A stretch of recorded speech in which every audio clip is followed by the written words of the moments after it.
अस्सलाम वालेकुम दोस्तों, मैं हूं अज़ीम महमूद और आप देख रहे हैं मिस्टर इंजीनियर। दोस्तों, आज की इस वीडियो में हम एनर्जी सेवर को रिपेयर करने का तरीकाकार सीखेंगे। एनर्जी सेवर को रिपेयर करने की हमारी ये चौथी वीडियो है। आज की इस वीडियो में हम ये देखेंगे कि हम इस एनर्जी सेवर को किस तरह से रिपेयर कर सकते हैं। इस एनर्जी सेवर में अजीबो गरीब किस्म का फ़ॉल्ट है। ये आप लोग देख सकते हैं कि ये थोड़ा सा बस ऑन हो रहा है, इसका शीशा बकाया आगे वाला शीशा इसका ऑन नहीं हो रहा है। ये बहुत अजीबो गरीब किस्म का फ़ॉल्ट है। तो आज की इस वीडियो में हम इसे क्लियर करना सीखेंगे। तो दोस्तों चलिए शुरू करते हैं।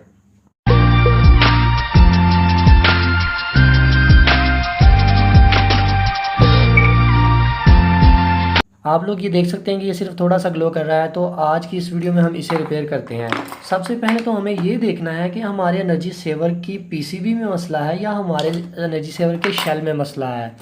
तो अगर इसकी एनर्जी सेवर की पीसीबी की हालत को देखा जाए तो ये बज़ारते खुद तो ऐसे लग रही है जैसे ये बिल्कुल ठीक है, मगर ये मेरे ख़्याल से इसकी पीसीबी में मसला है। अब मैं आप लोगों को यहाँ पर एक बात बताता चलूँ कि ये कन्फर्म है कि ये इसकी पीसीबी में ही मसला हो सकता है, क्योंकि जो वोल्टेज होते हैं एक्स्ट्रा हाई वोल्टेज जो इस ट्रांसफार्मर ने बनाने होते हैं वो आगे आएंगे तो इसका ग्लास जो है वो ठीक तरह से ग्लो करेगा।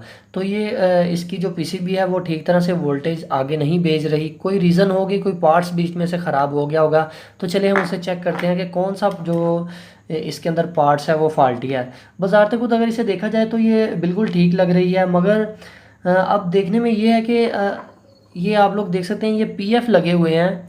ऐसे फॉल्ट्स जो होते हैं ये इन पीएफ कैपेसिटर्स में ही आते हैं। ये पीएफ जो हैं या तो शॉर्ट हो जाते हैं तो या फिर ये ओपन हो जाते हैं, इस वजह से इनमें ये फॉल्ट आता है।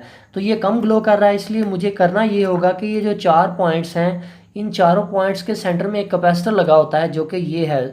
ये एक पीएफ कैपेसिटर लगा होता है। इसे हमने निकाल कर चेक करना है और इसे देखना है कि आया इसकी वजह से तो नहीं ये कर रहा, या फिर इसके अलावा हम ये जो दूसरे पीएफ लगे हुए हैं इनको चेक करेंगे। तो सबसे पहले मैं इस पीएफ को बाहर निकाल लेता हूँ जल्दी के साथ। यहाँ पर मुख्तलिफ़ वैल्यूज़ के पीएफ लगे हो सकते हैं। ये कैपेसिटर जो होते हैं ये मुख्तलिफ़ वैल्यू के लगे होते हैं। तो यहाँ पर जो लगा हुआ है वो 332 मेरे ख्याल से गालबन, हाँ 332 का कैपेसिटर लगा हुआ है। तो हम इसे चेक करते हैं कि इसमें क्या मसला है। तो इसे चेक करने के लिए मैं अपने मल्टीमीटर को इस्तेमाल करूँगा जो कि एनालॉग मल्टीमीटर है। तो मैं अभी इस पीएफ को सबसे पहले मैं इसको ओहम की रेंज के ऊपर सेलेक्ट करता हूँ ताकि मैं इस पीएफ को चेक कर सकूँ कि इस पीएफ में क्या मसला है। तो आप लोग ये देख सकते हैं ये बिल्कुल शॉर्ट बोल रहा है। आप लोगों के सामने है, मैंने अगर इसकी एक प्रॉब इधर लगाई है एक प्रॉब इधर लगाई है तो ये पीएफ शॉर्ट बोल रहा है। तो यहाँ पर मैं आप लोगों को एक बात बताता चलूँ कि ये पीएफ कभी भी शॉर्ट नहीं बोलता। अगर ये ठीक हो तो ये आपस में जब आप इसकी ये दोनों टांगों के ऊपर लगाएंगे प्रॉब को तो ये रीडिंग बिल्कुल नहीं शो करता, मगर ये वाला पीएफ जो है ये रीडिंग शो कर रहा है। इसलिए मुझे ये पता चल गया कि ये हमारा पीएफ ख़राब हो चुका है। तो अब मैं इस पीएफ को रिप्लेस कर दूंगा। इसकी जगह पर आप कोई भी पीएफ लगा सकते हैं मिसाल के तौर पर, मगर लगाना उस सेक्शन से है जिस सेक्शन से आपने निकाला है। ये 2 वायर्स इधर लगी हुई हैं, ये इधर लगी, इनके सेंटर में जो पीएफ आता है वो ये वाला आता है। या अगर हम इस पीसीबी को पकड़ ले तो इसके इनके जो चारों पॉइंट्स हैं इनके सेंटर में ये वाला पीएफ आ रहा है। तो कोई भी नंबर का आप यहाँ पर लगा सकते हैं, मगर इस बात को ख्याल रखना है कि आप जिस पुरानी पीसीबी से निकालें वो उसी सेक्शन से निकालें जिस सेक्शन में आपका फॉल्ट है। तो मैंने इस वक्त जो पीएफ निकाला है इसकी रीडिंग है, सॉरी इसकी वैल्यू है 472। तो जी अब बारी आती है इस पीएफ को लगाने की। तो मैं इस पीएफ को ऊपर ही इसके सोल्ड कर देता हूँ जहाँ से मैंने वो पुराने वाला पीएफ निकाला था।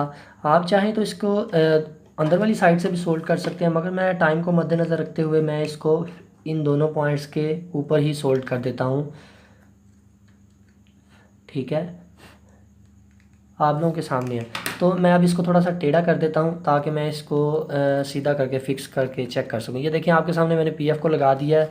अब बारी आती है इसको चेकिंग करने की। तो चेकिंग करने के लिए मैं अगर इसको अपने होल्डर में लगाता हूँ तो आप लोग ये देख सकते हैं कि हमारा जो ये पीएफ वाला फॉल्ट था वो क्लियर हो चुका है। इस पीएफ की वजह से हमारे जो एनर्जी सेवर की जो दोनों पॉइंट्स हैं वो आपस में शॉर्ट हो गए थे। इस वजह से वो कम रीडिंग हमें दे रहे, कम वोल्टेज आ रहे थे। इस वजह से हमारा एनर्जी सेवर ठीक तरह से ग्लो नहीं कर रहा था।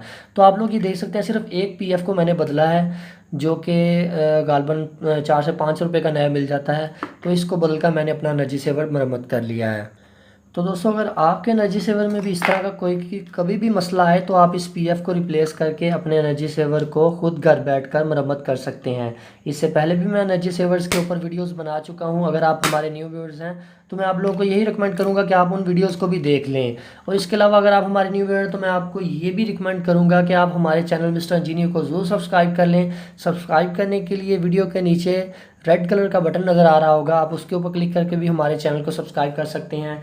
इसके अलावा आप लोगों को वीडियो के लास्ट पर मेरा फेस नज़र आ रहा होगा, उसके ऊपर क्लिक करके भी आप हमारे चैनल को सब्सक्राइब कर सकते हैं। वीडियो पसंद आई तो लाइक करें, अगर कोई बात हो कोई सजेशन हो तो कमेंट सेक्शन में ज़रूर बताएं। तो दोस्तों इसी के साथ मुझे अपनी दुआ में याद रखिएगा। अल्लाह हाफिज़।